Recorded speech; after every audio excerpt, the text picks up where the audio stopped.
Mummy તમારા સાસુ કેવા હતા? મારા સાસુ તો એકદમ સીધા હતા, ગાય જેવા હતા, ગાય જેવા. સાચી વાત છો, બધાના નસીબ એક સરખા તો ન હોય ને. મમ્મી હું રોજ ઉપરવાળાની સેવા કરું, પૂજા કરું, આરતી કરું આખો દિવસ, તોય ઈ મારું કઈ સાંભળતો જ નથી ને. એક કામ કર, એકવાર રૂબરૂ જઈ આવ તો તારું કામ થઈ જાય. હે મનીષા, તને ખબર છે કંડક્ટર અને ડ્રાઈવરમાં શું ફેર છે? અરે મમ્મી એટલી તો ખબર જ હોય ને. કંડક્ટર સુઈ જાય ને તો કોઈની ટિકિટ ન કપાય, અને જો ડ્રાઈવર સુઈ જાય ને તો બધાની ટિકિટ કપાઈ જાય. મનીષા હાલ ને જલ્દી, લગ્નમાં જવાનું મોડું થાય છે. હા હા હાલો, હું તૈયાર જ છું. અરે પણ ચાંદલો તો કર. અરે મમ્મી કંકોત્રીમાં ચોખ્ખું લખ્યું છે કે ચાંદલા પ્રથા બંધ છે, કઈ ખબર હોય નહીં ને. મમ્મી મને લાગે છે કે હું ડિપ્રેશનમાં જાઉં છું. પછી જાજો જ્યાં જવું હોય ત્યાં. પેલા અત્યારે જોવો તમે કેટલી રસોઈ બનાવી છે, ઈ બધું ખાશે કોણ? અરે ડિપ્રેશનમાં જાઉં છું, ડિપ્રેશનમાં બહાર નહીં. એક મિનિટ ઘરમાં ટકતી નથી, આખો દિવસ બસ બહાર જ જવું હોય છે. જ્યાં જવું હોય ને ત્યાં કાલ હવારે જાજો, જાવ અત્યારે. Happy new year mummy. Happy new year Manisha.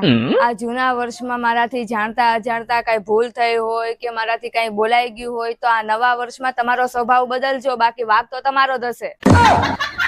Mummy હું રોજ ઉપરવાળાની સેવા કરું, પૂજા કરું, આરતી કરું આખો દિવસ, તોય ઈ મારું કઈ સાંભળતો જ નથી ને.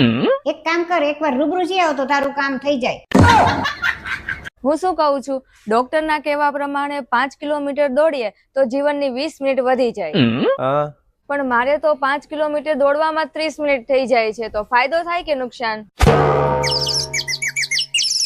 એક વાત કહું, જ્યારે આપણે શ્વાસ લઈએ ત્યારે બહારની સુગંધ આપણને અંદર આવે છે, આવે ને? તો આપણે શ્વાસ છોડીએ ત્યારે અંદરની સુગંધ બહાર કેમ નથી આવતી? હજી એક વાત કહું, જે સિક્યુરિટી ગાર્ડ હોય એને આપણે વોચમેન કહીએ, તો આ ઘડિયાળ વેચતા હોય એને આપણે શું કહીએ? કઈ બાજુ જાવ છો ભાવિન? બજારમાં જઈએ છીએ થોડી ખરીદી કરવા. ઉભા રહ્યો ને 5 મિનિટ, હું આવું તૈયાર થઈને, મારે આવવું છે. હાલો હું તૈયાર થઈ ગઈ. મને ખબર જ હતી કે મને નહીં લઈ જાય. આ મનીષાએ કીધું હોય કે હાલો આપણે વયા જઈએ, બે એવા જ છે, મને કોઈ દી લઈ જ નથી જતા. ભલે ને હું તો કહું કે ઈ જાય ને એનું કામ જ નહીં થાય એક કઈ, આખા રસ્તે હેરાન થશે ને ગાડીમાં પંચરાઈ પડશે. જોજો ને બધું એવું જ થવાનું. હે તમને ખબર છે કે ભણેલા અને અભણમાં શું ફેર હોય? શું ફેર હોય? જે અભણ હોય ને ઈ શેડા કાઢીને નીચે નાખી દે, અને જે ભણેલા હોય ને ઈ રૂમાલમાં શેડા કાઢીને ખીચામાં મૂકી દે.